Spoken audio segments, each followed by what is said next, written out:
कृष्ण भगवान की मूर्ति हटा देता हूँ। फूफा जी हाँ, क्यों हटा रहे हैं आप? दान के तौर पर देने के लिए बोला था ना। इसीलिए हमने एक दूसरी मूर्ति लाकर रखी है ना। ओहो, इन्हें 1 मिनट का भी सब्र नहीं होता। पूजा में बैठे भगवान को ही साइड में हटा रहे हैं।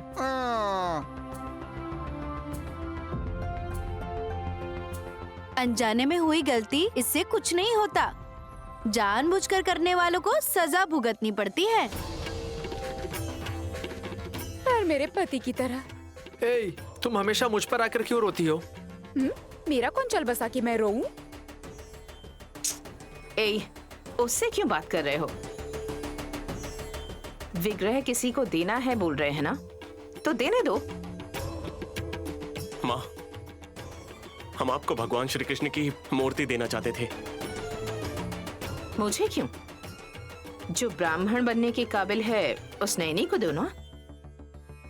शास्त्रों में है, ऐसा कहा गया है। आप होंगे तो हमें खुशी होगी। ये भगवान की मूर्ति है, थोड़ा भारी भी है। बहन और तुम एक साथ मिलकर दे दो। इस तरह से लेकर बाजू में रखने से कोई प्रॉब्लम नहीं होगी। लीजिए माँ, लीजिए।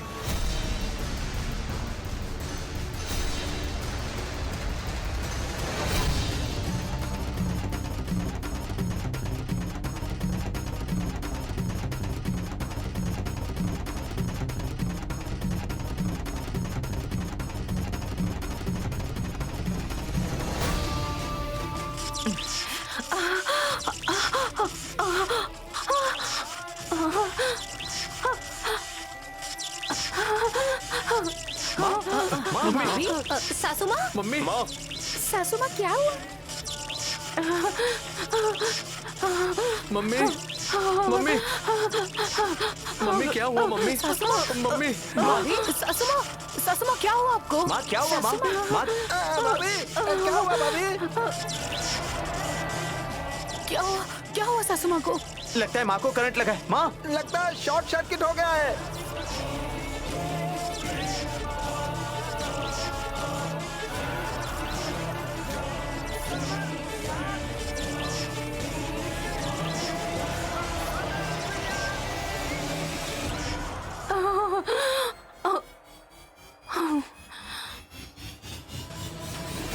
मम्मी, मम्मी, सासू माँ पानी छिड़क दो, मम्मी, जाग मम्मी जाएगी। क्या हुआ? मम्मी उठो। भाभी क्या हुआ? भाभी दीदी, मम्मी, सासू माँ, मम्मी, भाभी, मम्मी, सासू क्या हुआ? माँ, उठो ना, सासू मम्मी। माँ, सासू माँ, मम्मी भाभी उठो। जल्दी लेकर मम्मी आइए। उठो ना मम्मी। लाइए दीजिए। सासू माँ, सासू माँ, सासू माँ, सासू माँ,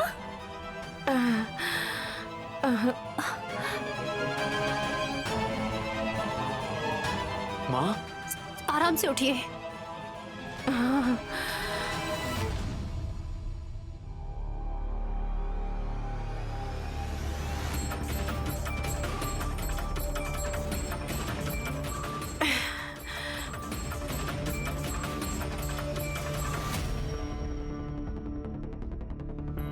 क्या हुआ था मुझे?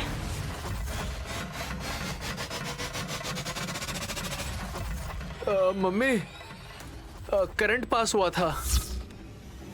और थोड़ी देर हो गई होती, माय सासू माँ पास्ड अवे ऐसा करके सोशल मीडिया पर पोस्ट करना होता।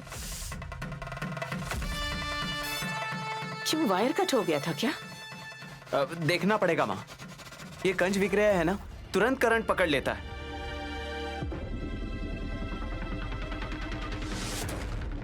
इसके पहले वल्लभ के साथ हुआ और अभी भाभी के साथ अपशगुन हो गया। जान का खतरा तो टल गया ना। अब उस पानी से भरे घड़े को दान देने से कार्यक्रम पूरा हो जाएगा।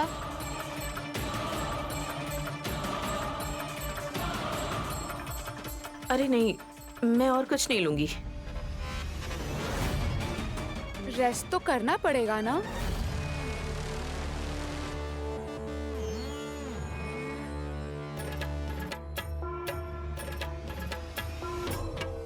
सुमन, पानी से इस भरे घड़े को अगर तुम लोगी तो अच्छा रहेगा।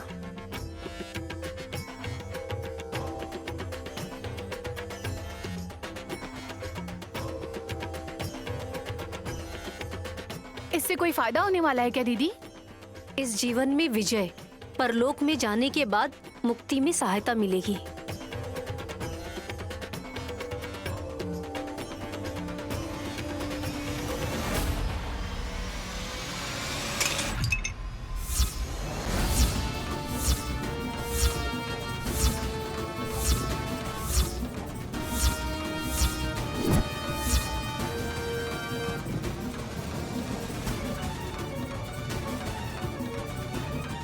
ए, इतना छोटा सा घड़ा भी नहीं उठा सकती? इसमें कोई वजन ही नहीं था विक्रांत जी।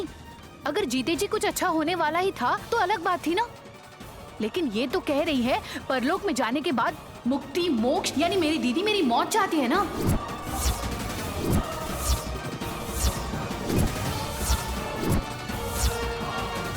तुम्हें ये समझ आया? अकल होती ना तो ये नहीं कहती। चाहे कोई इंसान हो, जीवन के आखिरी समय पर वो हमेशा मोक्ष ही चाहता है। एकादशी के इस फल को पाने के लिए तुम थोड़ा सा पुण्य प्राप्त कर लो, इसलिए तुम्हें दे रही थी। उपवास रख के भी सबके सामने पानी से इस भरे घड़े को तोड़कर तुमने पाप को अपने आंचल में बांध लिया है।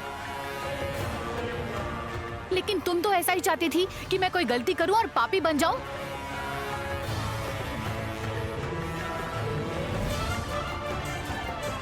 अरे तुम क्या बोल रही हो? तुम समझो तो।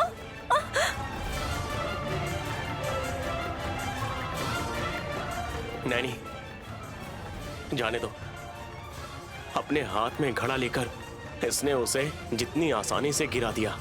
अब से तुम्हें भी यह सीखना चाहिए कि ऐसे लोगों को इतनी ही आसानी से उनके हाल पे छोड़ देना चाहिए।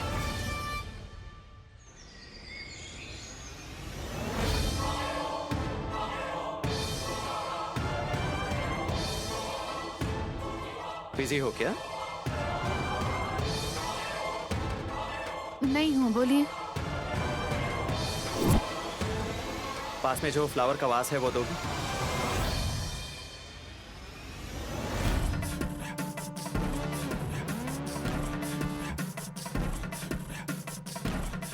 ये लीजिए।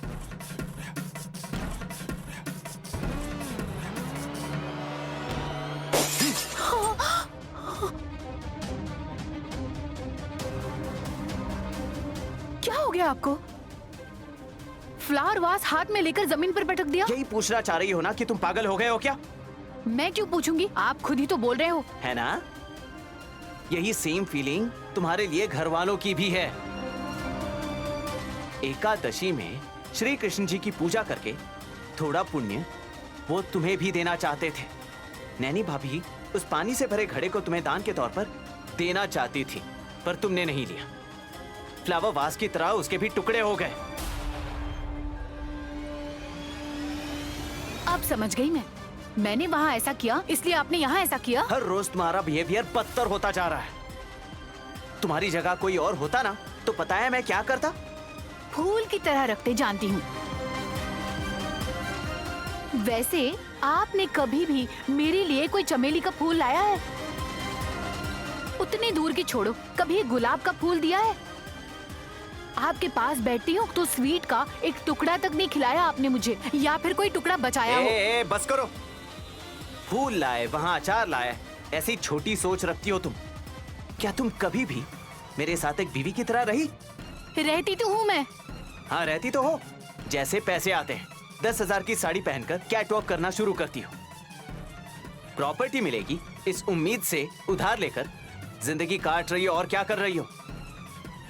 इसे बीवी की तरह रहना नहीं कहते। नैनी भाभी जैसे रहती हैं वैसे रहना चाहिए। हाँ वो तो बार्बी डॉल है, बहुत खूबसूरत है ना।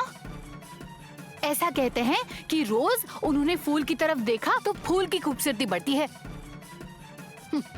लेकिन मेरी जिंदगी में ऐसा दिन कब आएगा पता नहीं। भाभी को लेकर रोना मत शुरू करो। वो मर तो गई नहीं ना, उसके ऊपर सिर रखकर रोऊं? मुंह बंद रखो। आपको मेरे पेट में पल रहे बच्चे की कसम अगर मुझे मारा तो।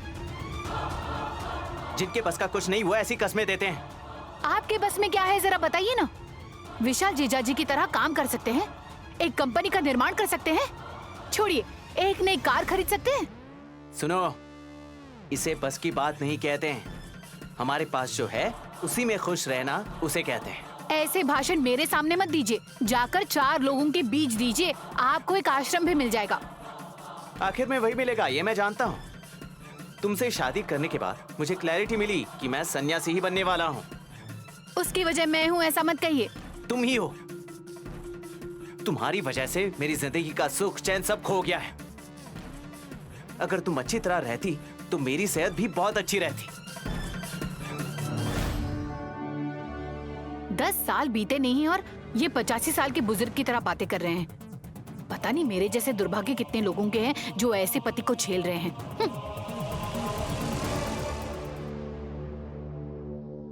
बिजी हो क्या नैनी? दिखाई नहीं दे रहा है क्या तुमको? काम कर रही है ना वो। बड़ी बहन काम करती है और छोटी बहन निकम्मी है, ऐसा किसने कहा था बताइए? नैनी के सामने घुमा फिरा के क्यों बोलती हो? सीधा बोल दिया करो। कोई प्रॉब्लम है क्या बुआ जी? तुम कहती हो कि घर में पूजा करने से अच्छा होता है, लेकिन अगर मन में शांति ना हो तो हर चीज बुरी होती है, ऐसा मैं कहती हूँ। देखो, बात फिराने के लिए मना किया है ना। आप बताइए फूफा जी। वेरी सिंपल बहू, शांतिपूर्ण पूजा में सुमन इतना विघ्न डालती है तो आने वाले समय में वो क्या करेगी, यही बात सोचकर दूर घबरा गई है। मैं लंबी हूँ और ताकतवर दिखती हूँ, लेकिन मेरा दिल बहुत वीक है नैनी। खुद को ताकतवर दिखाना अच्छी बात है ना बुआ जी? जैसा आपने कहा, सुमन कब और कहाँ कैसे बर्ताव करेगी वो नहीं पता। हम लोगों को बस सावधानी बरतनी होगी। सावधान रहने की हमें जरूरत नहीं है, सुमन को रहना चाहिए। पेट से है इसलिए क्या? पेट से इसलिए मनमानी कर रही है। 1 महीने के बाद सुमन तो माँ बनेगी, फिर पिताजी का क्या? मैं समझ नहीं पाया डमो। ढमो डम्मा। समझने के लिए थोड़ी ज्ञान की जरूरत है। जिनकी दृष्टि दूर की है वही समाधान निकाल सकते हैं। ये मैं नहीं कह रही, विशालक्षी माँ की वाणी है। तुम चुप रहो डमका। तुम ऐसी बातें बताओगी तो कैसे समझेंगे हम? अभी से इतनी घबराहट हो रही है कि अगले 1 मिनट में कौन किस रूप में बदल जाएगा क्या पता। अब मैं आपकी बात समझ रही हूँ बुआ जी। डमका जो कह रही है उसका कुछ और मतलब है। हम लोगों से ज्यादा बुद्धिमान तुम ही हो बहू। तुमने कैच कर लिया। अब बात क्या है ये हमें भी बता दो। ठीक है फूफा जी।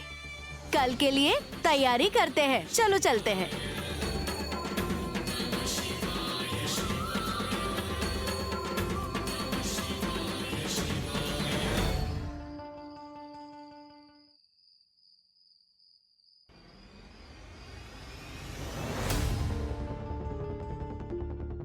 मम्मी, मेरे शरीर का जख्म थोड़ा थोड़ा कम हो रहा है अब। मेडिसिन के साथ साथ मैं पूजा पाठ भी कर रहा हूँ। ये सोच रही हूँ कि मैंने पूजा क्यों किया?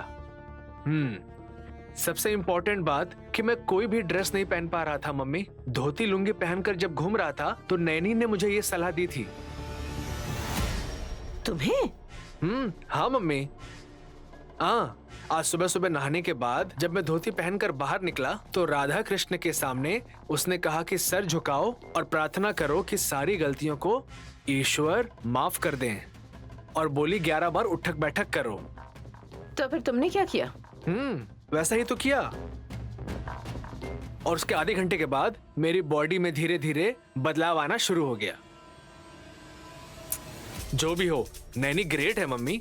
अरे तुम गौर कर रहे हो या नहीं मुझे नहीं पता, लेकिन हमारी शत्रु नैनी की तरफदारी कर रहे हो। ओह, तुम्हें तो भगवान को प्रणाम करने के लिए कहा था, मुझे उस जगन्नाथ को लेने के लिए कहा। शौक कैसे लगा था तुमने देखा था? अपनी आंखों से देखा था। हलाल की हुई मुर्गी की तरह छटपटा रही थी। कुछ कुछ तो मुझे भी याद है वल्लभ। उसने मुझे टारगेट किया था, इसलिए उस विग्रह को बाद में उस नैनी ने मुझे ला कर दिया। ओह, यू मीन आपको डुबाने के बारे में सोच रही है वो? ना तो नहीं कह सकती ना। ऐसे कैसे मम्मी? हमें तो मारने वाली गायत्री बड़ी माँ है ना। अरे, पुनर्जन्म लेने वाली गायत्री दीदी कब आएगी ये नहीं पता। तब तक नैनी शायद यही सोच रही थी कि मेरी बॉडी का एक पार्ट किसी भी तरह से कम ना करे। वो ऐसा है क्या मम्मी? जो लोग शांत रहते हैं वो सुकून भरी मुस्कान देते हैं, लेकिन उनकी सोच बहुत ज्यादा जहरीली होती है वल्लभ। जो नैनी मुझे अपना टारगेट बना रही है, अब मैं भी उसे इनडायरेक्टली उसे टारगेट बनाऊंगी। हाँ, क्या करना चाहती हो मुझे भी बताओ। मैं भी थोड़ा प्रिपेयर हो जाऊंगा मम्मी, वरना अगर प्लान उल्टा पड़ गया तो मैं खुद नर्क में चला जाऊंगा।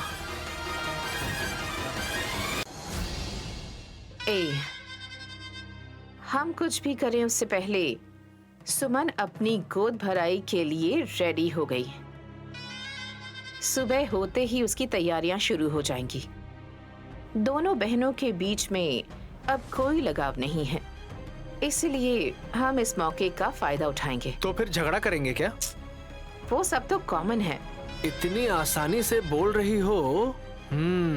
लगता है कोई जबरदस्त प्लान सोचा है मम्मी। हाँ वल्लभ, इस बार का टारगेट डायरेक्ट नहीं होगा। तुम मुझे बातें सीधे सीधे बताओ ना मम्मी। तुम जानती हो ना मेरे पास दिमाग कम है। डरो मत तुम। सुनो, कल गोद भराई में एक इंसान बहुत स्ट्रगल करने वाला है। कौन करेगा? तुम बताओ तो। कौन हो सकता है? हाँ, सुमन होगी, है ना? नो। हाँ? ओ, तो फिर नैनी तो पक्का होगी। नहीं। हाँ? तो फिर कौन मम्मी?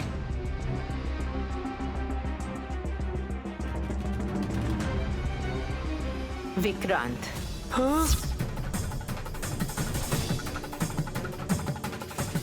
शौक लगा क्या? वो मेरा भाई है मम्मी, आपका छोटा बेटा है। रिलैक्स, इस बार तो नाकामयाब नहीं हो सकता।